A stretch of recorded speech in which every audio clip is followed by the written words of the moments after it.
sejam bem-vindos de volta ao nosso O do Borogodó. E hoje a gente tá aqui pra quê? Pra apresentar a dona Thalita Delgado. Gente, hoje eu vou poder falar tudo, só que não. Chama a vinheta, por favor. Samba da minha terra deixa a gente mole. Quando se dança todo mundo colhe. Hoje, então, a gente vai conhecer a Thalita, porque nosso último programa foi um piloto, né? Pra gente poder testar mesmo se a gente iria querer fazer esse podcast, mas a gente achou muito divertido brincar aqui. Acho que a gente gostou tanto que a gente vai fazer independente de qualquer coisa. Mas vamos lá. Divertido, gente. E aí, a Thalita é uma mulher multitarefas, multipersonalidades, mentira. Não é isso. Muito maluca. Muito maluca, mas que tem muita história boa pra contar. Então, eu quero começar a conversar com ela sobre quem é a Thalita. Nossa. Gente, essa é a pergunta mais difícil da minha vida. Porque eu não sei. Brinde. Patrocínio hoje, gente. Do Beberico, Beberico. nosso bar favorito. Então, eu acho que a melhor forma de me definir, além de doida, é uma pessoa inquieta, eu acho. Diferente das outras pessoas, eu gosto de fazer muitas coisas. Eu não saberia ser uma pessoa só. Então, Me explica isso, Thalita. Como assim? isso eu acho que começa desde a faculdade, né? Eu fiz jornalismo, sou jornalista, sou publicitária. E aí depois eu fui ser empreendedora. E aí depois eu fui ser crocheteira. E depois eu fui ser escritora. E depois... 1 hora depois, 2 horas depois, 3 horas depois. o desenho. Então eu acho que um pouco é isso. A Thalita é uma pessoa inquieta. E durante muito tempo eu tive dificuldade de me enquadrar em qualquer coisa. Porque eu era muito feliz em todas as profissões, mas eu sentia necessidade de... Nossa, eu só tô fazendo isso? Então a Thalita é uma pessoa que... de muita natureza múltipla, sabe? Eu não sei fazer uma coisa só. Eu sou contra aquele ditado de que quem faz tudo não faz nada. Pelo contrário, eu acho que a gente tem que só... Quando a gente tem uma coisa pra fazer, você tem que sentar e fazer. Bom. Canalizar forças, né? Tipo, eu vou resolver isso aqui. Então eu sempre faço. Hoje eu vou ser crocheteira. Hoje eu vou ser empreendedora. Hoje eu vou ser... E aí eu acho que dá certo. E qual que foi o maior desafio, assim, você se entender de repente que você não queria mais ser uma CLT, você queria ser um CNPJ e abrir um negócio? Como que você enxerga essa mudança de chave? Eu acho que foi muito difícil. Primeiro que eu comecei a enxergar, quando eu ainda estava na publicidade... Você tá tomando amigo. Quando é que eu achava, né? É um negócio no meu olho, fica incomodando horrores. Não sei se é um cílio, se é um... Sabe o que eu reparei? Não tem nada a ver. Eu também vou ter que fazer um óculos de grau, sabia? Porque minha bolsa foi roubada. Eu não te contei a história da minha bolsa, que você não tava aqui hoje, minha bolsa foi roubada. Você foi roubada mesmo? Desculpa. Eu percebi, primeira coisa, quando eu tava ainda na faculdade, eu sempre trabalhei. Sempre. E era aquela doideira, né? Que você trabalha em várias coisas. Então, e já começava aí que eu tinha dois estágios ao mesmo tempo. Um de manhã, um de tarde, e estudava de noite. Ou então eu tava num estágio na monitoria e estudava. Era essa loucura. Essa era a realidade que a gente tinha, tá, galera? E aí, eu via que pra maioria das pessoas, aquilo era cansativo. Pra mim, era cansativo também, mas eu sentia muito prazer de poder passar por várias áreas diferentes. Quando eu cheguei no CLT, eu adorava aquele início, né, de aprender e tal. Só que chegava uma hora que eu falava, nossa, mas é só isso. Tipo assim, cadê? E aí, na hora que eu pedia pra sair, eu saía com um arrependimento, mas eu saía com aquela sensação de tipo, ai, não é mais isso que eu quero. Aí eu entrava em outro lugar e a sensação me acompanhava. Então eu cheguei à conclusão que o problema não eram os empregos. Eu tive bons empregos, eu trabalhei em boas agências, eu trabalhei em bons lugares em Juiz de Fora, mas o problema era eu. Não é você, sou eu. Exato. E aí eu falei, gente, o problema sou eu, é isso, é um fato. Quando eu fui empreender, Eu tive muito medo, porque era uma insegurança muito grande, mas eu sentia que eu podia errar e que a responsabilidade era total minha. Eu não tive essa dificuldade de assumir erros. Eu, pelo contrário, eu tinha muito mais facilidade do que numa CLT. Porque na CLT, às vezes, eu tinha pessoas que não eram tão qualificadas quanto eu, com menos experiência que eu, e eu tinha que abaixar a cabeça, e isso me incomodava. Então, eu acho que a chave virou depois de 1 ano, mais ou menos, assim, que eu tava sendo empreendedora total. E aí, eu sempre fui muito boa com pessoas. Então, pra mim era muito fácil, porque eu conversava muito, eu esclarecia muita coisa. Então, pra mim não foi tão difícil a gestão de gente. Agora, a gestão de dinheiro... Mas eu acho que esse é um grande desafio geral, né? Você separar o CPF do CNPJ enquanto empreendedor é um grande desafio para quem está começando e para quem já está velho no mercado. Quantas pessoas a gente vê que já estão aí batendo cabeça e ainda não tem esse caixa 100% separado? Mas eu acho que a primeira coisa que bate quando você é empreendedor, que assim, que você vai começando a entender as coisas, porque no primeiro momento você vai tateando, é você entender que você tem que saber quanto você custa. A sua hora trabalhada. E aí isso é muito surreal, porque você... Ao mesmo tempo você fala assim, pô, mas eu não sou ninguém na fila do pão, mas eu tenho que ser alguém na fila do pão. E como é que eu faço? Qual que é o meio termo? Qual que é a realidade? Porque aí tem gente que vai te falar da realidade aqui, tem gente que vai falar da realidade aqui, você tem que meio que dar um jeito. Sim.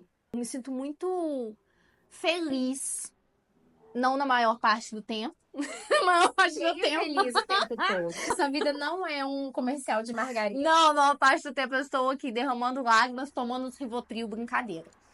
Não. Mas assim, eu tive uma dificuldade quanto empreendedora também, que eu não sei quantas pessoas passaram por isso, que é a culpa do tempo livre. Eu demorei muito tempo para entender que tá tudo bem eu trabalhar à noite. Eu sou muito mais produtiva no período da tarde e noite. Então, de manhã, eu sou mais lerda. Então, de manhã, eu arrumo casa, eu tenho paciência para tomar um café com calma, mas eu não me importo de trabalhar, tipo, até 2 da manhã, meia-noite, o horário que A for. vantagem de ser um CNPJ é isso mesmo, é que você faz a sua rotina e o seu horário. Mas, realmente, a gente que vem de uma cultura, por conta dos nossos pais, né, nossos avós, que sempre tiveram o seu horário de trabalho, horário de almoço, é muito difícil a gente entender isso, né? E aí, Thalita, me conta um pouco, assim, como que foi escrever esse livro? Meu filho mais novo, gente. Esse livro aqui, a Thalita escreveu, né, Sorrindo e Chorando, lançado pela autoria aqui de Juiz de Fora mesmo. E é um livro em que você literalmente abre a sua vida, né? Você abre um momento da sua vida. Esse livro, ele foi um desabafo ou ele foi um sonho de escrever um livro? Vou pôr ele em pezinho para todo mundo poder... Eu sempre tive o sonho de escrever um livro. Mas as pessoas aí que me conhecem há muitos anos, por exemplo, pessoal de faculdade, até antes disso, eu falava que eu ia escrever um livro só em 2029. Por quê? Não sei, assim, eu um dia falei, eu vou escrever um livro em 2029. E fiquei com isso na cabeça.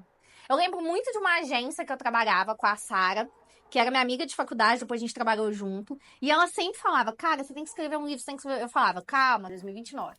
E aquilo, assim, porque, na verdade, eu acho que eu coloquei essa data porque eu achava que nunca ia ser possível.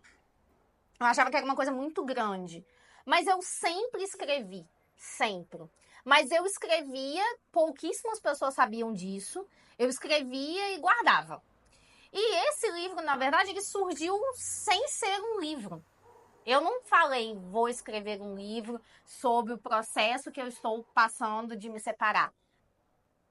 Eu só comecei a escrever. Se você gosta de fofoca, então, temos uma fofoca quente aqui, que foi como que foi a separação da Thalita com o ex-marido dela. Exato. Gente, é muito bom.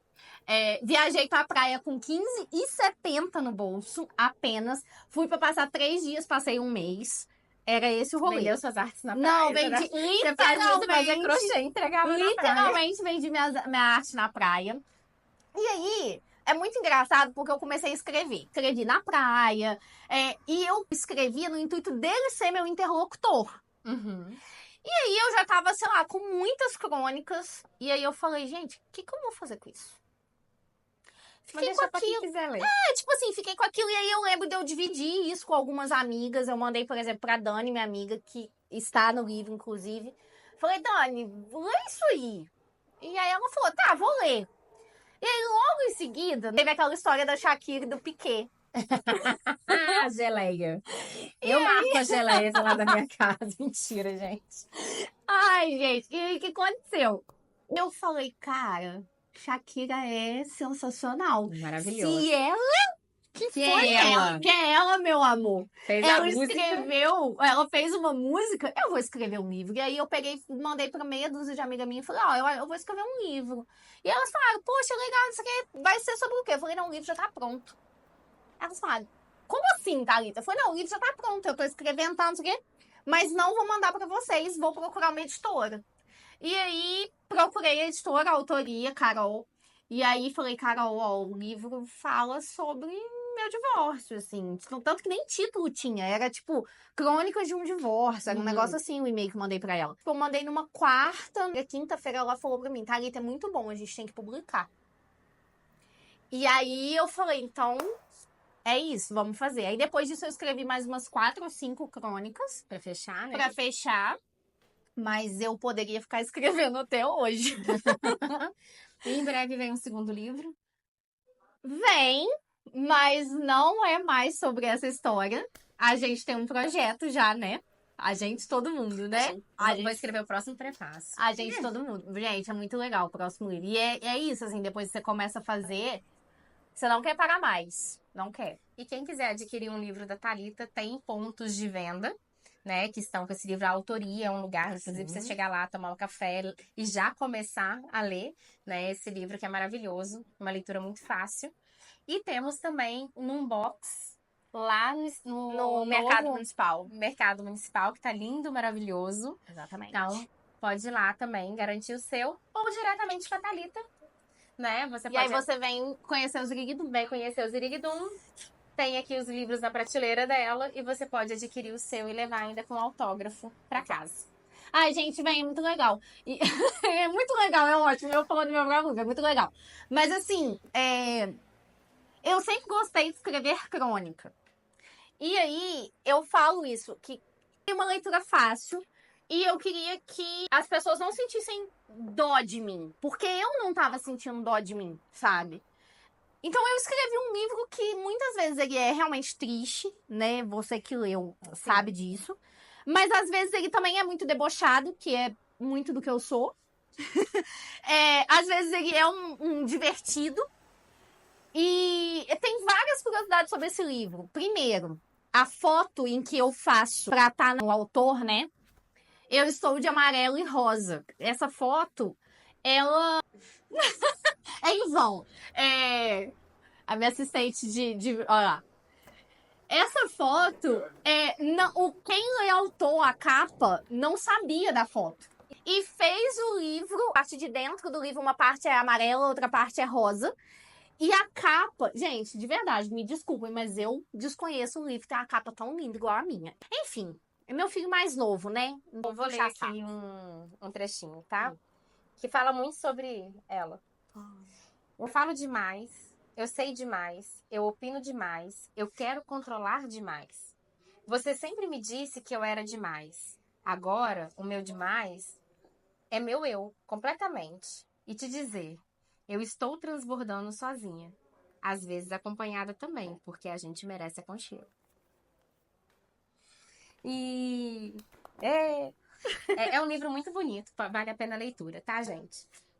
E eu falei, né, pra quem gosta de fofoca, é sobre uma separação, sobre um divórcio, sempre tem ali um caso bacana pra contar. É o que mais tem, gente, só fofoca. Não vou parar, gente.